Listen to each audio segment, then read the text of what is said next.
तालुक्यातील प्रसिद्ध श्री क्षेत्र नारायणपूर येथे आज गुरुपौर्णिमेनिमित्त भव्य एकात्मिक आणि आध्यात्मिक सोहळ्याचं आयोजन करण्यात आलंय। या निमित्ताने सकाळपासूनच मंदिरामध्ये विविध धार्मिक कार्यक्रमांची रेलचेल सुरू असून श्रींच्या दर्शनासाठी राज्यभरातून लाखो भाविक नारायणपुरात दाखल झालेत। भाविकांची वाढती गर्दी पाहता कोणाचीही गैरसोय होऊ नये यासाठी स्थानिक प्रशासन, पोलीस यंत्रणा आणि श्री नारायणपूर देवस्थान समितीच्या वतीने व्यापक नियोजन करण्यात आलंय।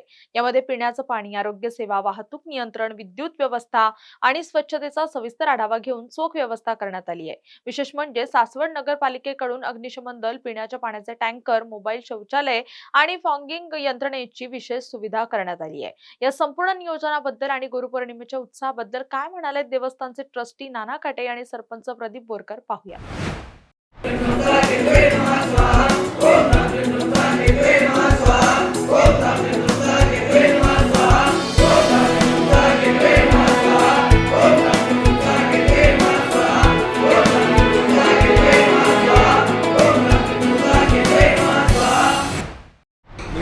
प्रदीप रामचंद्र बोरकर, विद्यमान सरपंच श्री क्षेत्र नारायणपूर।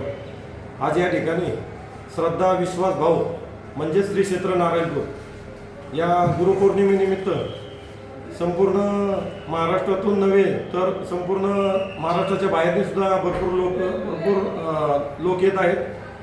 खूप चांगल्या प्रमाणात सुविधा ग्रामपंचायतच्या मार्फत करण्यात आलेली आहे।